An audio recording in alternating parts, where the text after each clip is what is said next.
Restaurant ಸ್ಟೈಲಲ್ಲಿ ಈ ಥರನೂ ಜ್ಯೂಸಿ ಆ್ಯಂಡ್ ಕ್ರೀಮಿಯಾಗಿ ಕಬಾಬ್ನ ರೆಡಿ ಮಾಡ್ಕೊಳ್ಬೋದು. ನೀವು ಮಾಡ್ಕೊಳ್ಬೇಕು ಅಂತ ಅಂದ್ಕೊಂಡಿದ್ರೆ ಈ ಒಂದು ರೆಸಿಪಿನ ನೋಡಿ, ಡೆಫಿನೆಟ್ಲಿ ಟೇಸ್ಟಿ ಆ್ಯಂಡ್ ಯಮ್ಮಿಯಾಗಿ ಕ್ರಿಸ್ಪಿಯಾಗಿ ಕ್ರೀಮಿಯಾಗಿ ಈ ಒಂದು ಕಬಾಬ್ನ ಮಾಡ್ಕೊಳ್ಬೋದು. ಇದಕ್ಕೆ ನಾನು ಒಂದು ಹಾಫ್ kg ಚಿಕನ್ ತೊಗೊಂಡಿದ್ದೀನಿ. ಖಾರಕ್ಕೆ ತಕ್ಕ ಹಾಗೆ 1.5 ಸ್ಪೂನ್ ನಾನು ಖಾರದ ಪುಡಿ ಹಾಕ್ಕೊತಾ ಇದ್ದೀನಿ. ರುಚಿಗೆ ತಕ್ಕಷ್ಟು ಉಪ್ಪು ಹಾಕ್ಕೊತಾ ಇದ್ದೀನಿ. ನೀವು ನೋಡಿಕೊಂಡು ಉಪ್ಪು ಖಾರನ ಹಾಕ್ಕೋಬೋದು. ಒಂದು 2 ಸ್ಪೂನಲ್ಲಿ ಟೇಬಲ್ ಸ್ಪೂನಲ್ಲಿ ನಾನು ಮೊಸರನ್ನ ಹಾಕ್ಕೊಂಡಿದ್ದೀನಿ. ನಂತರ 2 ಟೇಬಲ್ ಸ್ಪೂನ್ ಕಬಾಬ್ ಪೌಡರ್ ಹಾಕೋತಾ ಇದ್ದೀನಿ. Next 2 spoons garam masala, 2 spoons ಧನಿಯಾ ಪೌಡರ್ನ ಹಾಕ್ಕೊತಾ ಇದ್ದೀನಿ.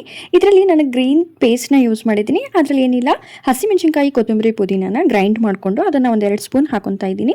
ಲೆಮನ್ ಹಾಕ್ಕೊಂಡಿದ್ದೀನಿ, ಅರ್ಧ ಹೋಳು ಲೆಮನ್ನ ಹಾಕ್ಕೊಂಡಿದ್ದೀನಿ. ನಂತರ 2 ಸ್ಪೂನ್ ಕಾರ್ನ್ಫ್ಲೋರ್ನ ಯೂಸ್ ಮಾಡ್ತಾ ಇದ್ದೀನಿ. ಇದಿಷ್ಟನ್ನು ಹಾಕ್ಕೊಂಡು ಚೆನ್ನಾಗಿ ಮ್ಯಾರಿನೇಟ್ ಮಾಡಿಬಿಟ್ಟು ಒಂದು 20 ಮಿನಿಟ್ಸ್ ಎತ್ತಿಟ್ಕೊಳ್ಬೇಕು. ಇದನ್ನು ನಾವು ಎಷ್ಟೊತ್ತು ಮ್ಯಾರಿನೇಟ್ ಮಾಡ್ತೀವೋ ಅಷ್ಟು ತುಂಬ ಟೇಸ್ಟಿಯಾಗಿ ಬರುತ್ತೆ.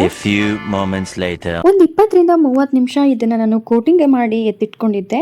ನಂತರ ಇದನ್ನು ತೊಗೊಂಡು ಇದಕ್ಕೆ ಬಿಳಿ ಎಳ್ಳನ್ನು ಹಾಕ್ಕೊಂಡು ಚೆನ್ನಾಗಿ ಇನ್ನೊಂದ್ಸಲ ಮಿಕ್ಸ್ ಮಾಡಿಕೊಂಡು ಕಾದಿರೋ ಎಣ್ಣೆಯಲ್ಲಿ ಹಾಕ್ಕೊಂಡು ಚಿಕನ್ ಬೇಯೋವರೆಗೂ ಚೆನ್ನಾಗಿ ಬೇಯಿಸ್ಕೊಂಡ್ರೆ, ಫುಲ್ಲು ರೋಸ್ಟ್ ಆಗಿ ಕರ್ರಗಾಗಲಿಕ್ಕೆ ಬಿಡಬಾರ್ದು, ಫುಲ್ ಬ್ಲ್ಯಾಕಿಶ್ ಥರ ಆಗಲಿಕ್ಕೆ ಬಿಡಬಾರ್ದು.